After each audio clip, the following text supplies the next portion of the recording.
Have you ever wondered why your family exchanges awkward glances, your grandchildren suddenly have other plans, or conversations trail off when you walk into the room?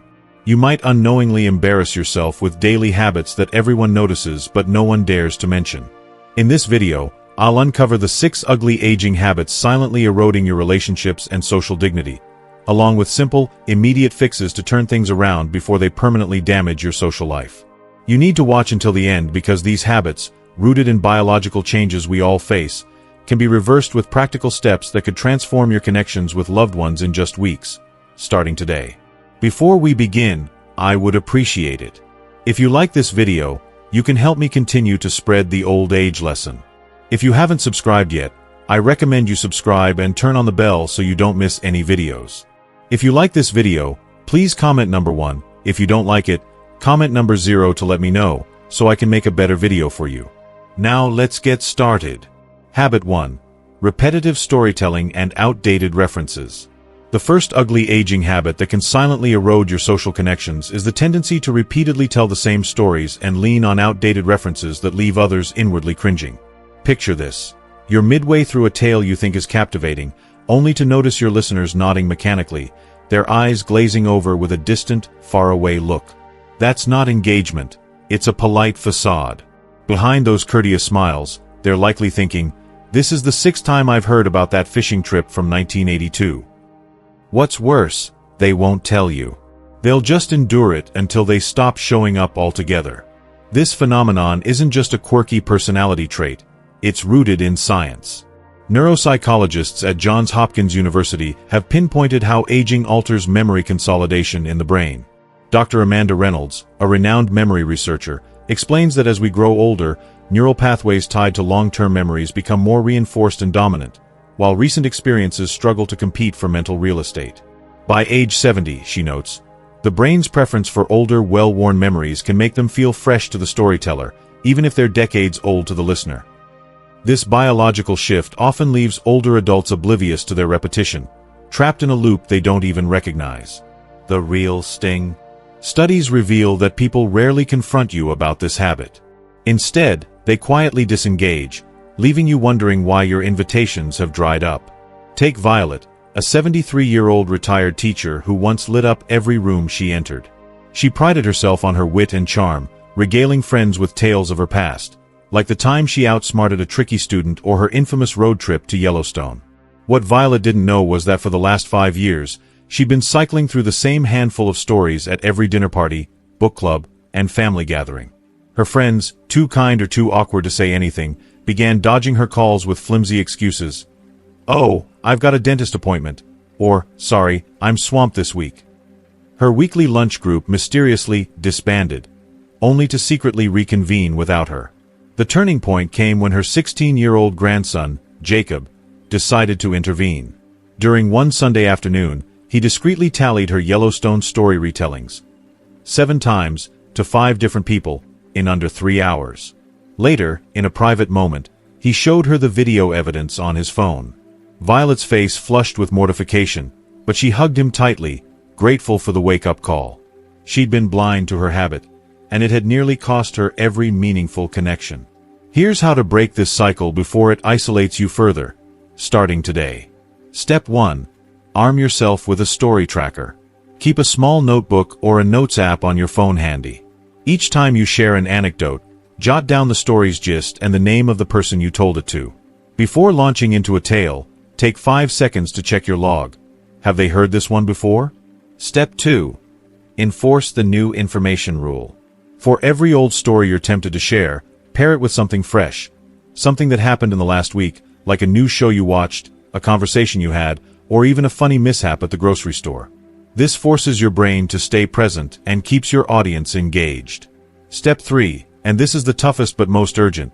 Today, not tomorrow, not next week, ask a trusted family member or close friend, "Do I repeat myself too much?" Yes, it'll feel vulnerable. Yes, their answer might sting. But that fleeting discomfort pales in comparison to the slow, silent drift of people pulling away from you. Are you courageous enough to pick up the phone and ask right now? Habit 2. Neglecting personal hygiene and appearance. The second ugly aging habit might be the most insidious yet, letting personal hygiene and appearance slide in ways that everyone notices, except you. It's the kind of thing that repels people without a word, leaving you bewildered as to why they're keeping their distance. Maybe it's a whiff of body odor you can't detect, a food stain on your shirt you didn't spot, or hair that's gone uncombed for days. This isn't about vanity, it's about dignity. And the cruel twist? Research shows that age-related sensory decline makes it nearly impossible for you to catch these slip-ups on your own.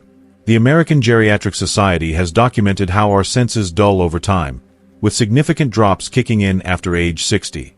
Dr. Lawrence Chen, Director of Sensory Studies at Columbia Medical Center, puts it starkly, by 65, most people have lost about 50% of their olfactory receptors, the cells that let you smell yourself, and that loss accelerates yearly.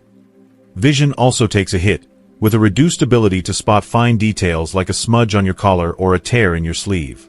Add in subtle short-term memory lapses, and daily routines, like showering or checking the mirror, can slip through the cracks without you realizing it. The result? You're walking around with issues that scream to others but whisper to you if they register at all. Consider Howard, a 78-year-old widower who couldn't figure out why his once affectionate grandchildren had stopped rushing in for hugs. During visits, they'd sit farther away on the couch, their chatter growing shorter and more strained. His daughter-in-law, Amanda, agonized for months over how to broach the subject. She'd noticed the stale odor clinging to his sweaters, the yellowed stains on his shirts, and the wild tufts of hair he no longer bothered to tame. Finally, she snapped a candid photo during a family barbecue and sat him down. "Dad, look at this," she said softly, sliding the image across the table. Howard stared, stunned. He hadn't seen the mustard streak from last week's lunch or the rumpled, outdated jacket he'd worn daily since his wife passed 3 years ago. Without her quiet guidance, he'd lost the ability to monitor himself. The revelation crushed him, but it also spurred him to act. You can reclaim your dignity with a few deliberate steps, starting right now. First, set a daily alarm on your phone labeled Dignity Check. When it rings, take 3 minutes. Yes, just 3, to stand in front of a well-lit mirror. Scan your clothes for stains, wrinkles, or outdated fits, and give your hair a quick once-over. Second, schedule a doctor's appointment this week to discuss age-related sensory decline. Ask point-blank, do I need to bathe more often? Are my current products strong enough? Third, post small reminder notes where you'll see them, on your bathroom mirror, beside your bed, saying things like, shower today, or check shirt. Aging brains need these cues as short-term memory softens. Finally, and most critically, recruit a dignity buddy, a spouse, friend, or child you trust to give it to you straight. Tell them, I need you to let me know if something's off, don't spare my feelings. It's a humbling ask, but it's your shield against the quiet embarrassment you might already be radiating. Can you afford to wait another day, wondering what others are too polite to say? If you are still watching this video and finding these lessons useful, please comment number 1 below to let me know that you are still watching this video with me. Thank you for your valuable time. Habit 3. Excessive complaining and negativity. The third detrimental habit, excessive complaining and pervasive negativity, is a toxic behavioral pattern that scientific research has demonstrated can alienate even the most affectionate and dedicated family members. Do you often catch yourself dwelling on the flaws of the modern world, reminiscing about how things were undeniably better in your youth, or lamenting that society is on an irreversible downward spiral? This insidious habit may be quietly eroding the foundation of your relationships, creating rifts you might not even notice until they've widened beyond repair. A groundbreaking study conducted by psychologists at Harvard University revealed that individuals who chronically complain undergo measurable neurological changes, rewiring their brains in ways that make negativity not just a habit, but an addiction. The research pinpointed alterations in the brain's reward system, where the act of venting grievances triggers dopamine releases, reinforcing the behavior over time. Dr. Rebecca Thornton, a renowned expert in gerontology, further illuminated this issue in her landmark study on aging and social connectivity. Her findings underscored a sobering truth. The single most significant predictor of social isolation among older adults is not physical frailty, geographic distance from loved ones, or even financial strain, it's persistent negativity. Thornton's research demonstrated that while family members are generally willing to accommodate age-related challenges like hearing loss or reduced mobility, a constant stream of complaints triggers subconscious avoidance behaviors, even in those who are deeply committed to maintaining the relationship. Over time, this negativity becomes a barrier that loved ones find increasingly difficult to breach, leading to fewer visits, shorter phone calls, and a gradual withdrawal of emotional investment. Consider the case of Elma, a 71-year-old retired postal worker who was baffled by the slow decline of his once thriving family gatherings. What began as weekly dinners with 15 relatives, filled with laughter, shared stories, and warm connection, eventually shrank to solitary meals with just his wife. Confused and hurt, Elma pressed his son for an explanation. His son, to shed light on the issue, recorded one of Elma's typical dinner conversations. In just 1 hour, Elma had grumbled about 27 distinct topics, ranging from the state of national politics and the unpredictable weather to the subpar service at his favorite diner and the nagging ache in his knee. When Elma watched the recording, he was stunned. He hadn't realized how his once occasional critiques had morphed into a relentless barrage of negativity, transforming him into a source of dread rather than joy for his family. It was a gradual shift, one he'd been blind to until it was laid bare before him. To combat this habit, you must take decisive action by implementing the positivity reset technique, starting today. The first step is the complaint counter method. Carry a small, tangible object, like a coin, a pebble, or a paperclip, in your pocket.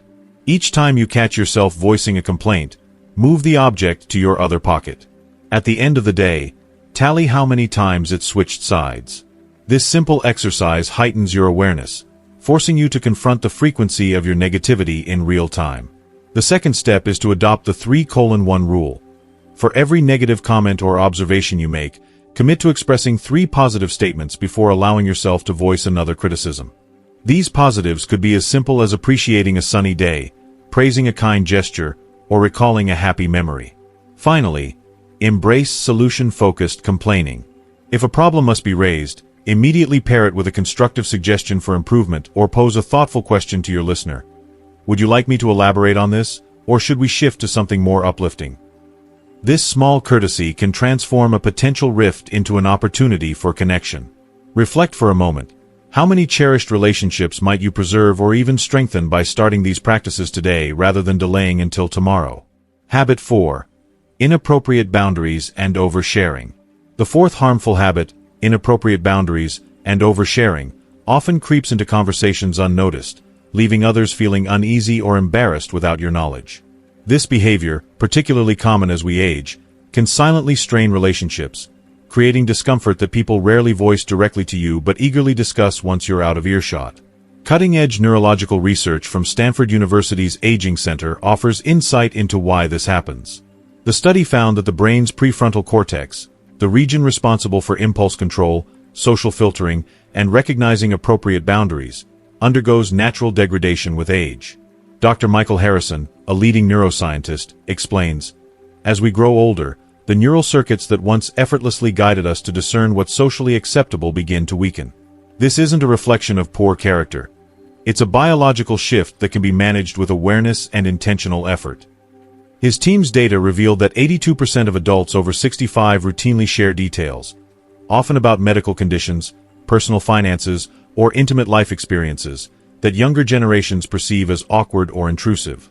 Take Beverly, a 68-year-old retired nurse, as a poignant example. She was mystified when her daughter began making excuses to avoid bringing her grandchildren for their usual weekend visits. Unbeknownst to Beverly, she had developed a habit of oversharing in ways that crossed unspoken social lines. During casual chats, she'd launch into graphic accounts of her digestive troubles, recount step-by-step details of recent medical procedures, or delve into intimate anecdotes about her marriage. Topics she assumed were benign, but that left her family squirming. The tipping point came at her granddaughter's 8th birthday party when Beverly regaled the table with a vivid description of her latest colonoscopy, complete with unsolicited commentary on the preparation process. Later, her daughter showed her a string of text messages from relatives, each expressing unease and reluctance to attend future gatherings. Beverly was heartbroken. She'd been oblivious to how her conversational choices had drifted into territory that others found off-putting. To address this, adopt the pause and filter method starting today. First, institute the 2-second rule. Before sharing anything personally, be it a health update, a financial detail, or a private memory, pause for 2 full seconds and mentally ask, would I feel comfortable if someone shared this level of detail with me? This brief reflection acts as a gatekeeper, giving your brain time to reassess. Second, train yourself to read physical cues from your audience. Are people suddenly engrossed in their phones, exchanging subtle glances, or steering the conversation elsewhere? These are clear signals that your topic has veered into uncomfortable territory. Pivot immediately to something neutral or engaging. Third, establish a safe sharing list. Mentally categorize topics into two groups: those that are universally appropriate, like current events, fond memories, or questions about others' lives, and those that require caution, like health woes or personal dramas. Regularly check in with yourself. Have you been unwittingly making others uneasy? If a trusted friend or family member hinted at this habit, wouldn't you want to know now, before it further erodes your connections? By acting today, you can reclaim control over how you're perceived and preserve the relationships that matter most. If you are still watching this video and finding these lessons useful, please comment number 2 below to let me know that you are still watching this video with me. Thank you for your valuable time. Habit 5. Technical resistance and refusal to adapt. This fifth habit reflects a deep-seated, stubborn resistance to embracing new technology, a stance that does far more than simply annoy those around you. It quietly erodes the bonds you share with younger generations. Perhaps you've caught yourself proudly proclaiming, "I don't do computers," or "I'll never use a smartphone," as though clinging to this position is a badge of honor or a testament to some noble principle. But this isn't just a quirky preference. It's a self-imposed barrier that actively disconnects you from the people who matter most in your life. The consequences of this technological stubbornness aren't hypothetical. They're backed by compelling evidence. Research from MIT's Age Lab demonstrates a clear link between technological adaptability and the strength of cross-generational relationships. In a study led by Dr. Samantha Wilson, seniors who showed even a basic willingness to engage with new tools, like texting or video calls, reported a staggering 73% stronger connection with their younger family members compared to those who dug in their heels and refused to adapt. The message from the science is unmistakable. This isn't about becoming a tech wizard or keeping up with every fleeting trend. It's about demonstrating, through action, that you value staying connected in the ways your loved ones communicate. Picture Franklin, a 75-year-old retired mechanic with a weathered toolbox and a landline phone as his sole lifeline to the outside world. For years, he staunchly rejected texting, email, or anything beyond the rotary dial he'd always known, insisting that, "This is how I've always done it." At first, his grandchildren humored him, making the effort to call when they could. But over time, those calls dwindled to a trickle, then stopped entirely. When his daughter finally confronted him, pointing out how his refusal to adapt was pushing his family away, Franklin bristled. "They should respect my ways," he snapped, framing his stance as a matter of dignity. What he failed to see, what he couldn't see, was that his grandchildren didn't view his resistance as a principled stand. To them, it felt like apathy, a signal that he didn't care enough to meet them halfway. His 16-year-old granddaughter later admitted, "We stopped trying because it felt like Grandpa didn't think we were worth the effort. We're not asking him to be on TikTok, just to send a text once in a while." The good news? You can break this habit with a simple, actionable plan that takes just 5 minutes a day. Start by pinpointing one piece of technology that would bridge the gap with your loved ones. Most often, it's texting or video calls. Don't overwhelm yourself with a dozen options. Focus on the one that matters most. Next, commit to 3 5-minute practice sessions daily. It's not about mastering it overnight. Consistency trumps perfection here. Maybe you practice sending a text to a friend, or you fiddle with the video call button until it feels less foreign. Finally, and this is the game changer, tell your family what you're doing. Be upfront. "I'm trying to learn this because I want to stay close to you, and I might need your patience while I figure it out." That vulnerability, admitting you're stepping out of your comfort zone for their sake, carries immense weight. Imagine their faces if you sent that message today. Would they be stunned? Relieved? Overjoyed? Now ask yourself, what's stopping you from finding out? Habit 6. Inappropriate volume control and space awareness. The sixth and final habit is perhaps the most cringe-inducing for those who love you, especially in public settings. This is about losing touch with your ability to regulate your speaking volume and physical presence. Habits that might seem minor to you but can create awkward, even humiliating moments for your family and friends. Maybe you're the one unintentionally booming across a quiet restaurant, oblivious to the stares, or standing a little too close to strangers in line, missing the subtle cues of discomfort. This isn't just a quirky trait of aging. It's often tied to physiological changes. Experts from the National Institute on Aging, including audiologists, point to age-related hearing loss as a key culprit. Dr. Jonathan Parker, a leading researcher in auditory health, explains, by age 70, most adults experience enough high-frequency hearing loss that they unknowingly compensate by raising their voice 15 to 30% louder than what's socially appropriate. This creates a vicious cycle. You can't hear yourself accurately, nor can you pick up on the hushed tones or pointed looks urging you to quiet down. The result? A double whammy of embarrassment. Your loved ones wince as bystanders react, while you remain blissfully unaware until someone musters the courage to say something. Consider Gloria, a 77-year-old retired librarian who spent decades shushing patrons and upholding impeccable manners. She couldn't fathom why her son's family hesitated to invite her out for meals anymore. Then came her birthday dinner at a cozy Italian restaurant. Unbeknownst to her, her grandson pulled out his phone and discreetly recorded the scene as Gloria, in her usual animated style, recounted a private family story at top volume. The footage captured it all, nearby diners flinching, shifting their chairs farther away, exchanging tight-lipped glances of second-hand embarrassment. Later, when her son showed her the video in private, Gloria's hand flew to her mouth in horror. "I had no idea," she whispered, tears welling up. She'd always prided herself on decorum, yet her hearing loss had turned her normal voice into a megaphone she couldn't detect. You don't have to live with this habit, or its fallout. Start with these straightforward daily steps to regain control. First, grab a free decibel meter app, or ask a tech-savvy family member to set it up, and use it to practice speaking at a conversational level. Aim for 50 to 60 decibels, the sweet spot for most settings. The instant feedback will surprise you. Second, work out a subtle signal with your loved ones.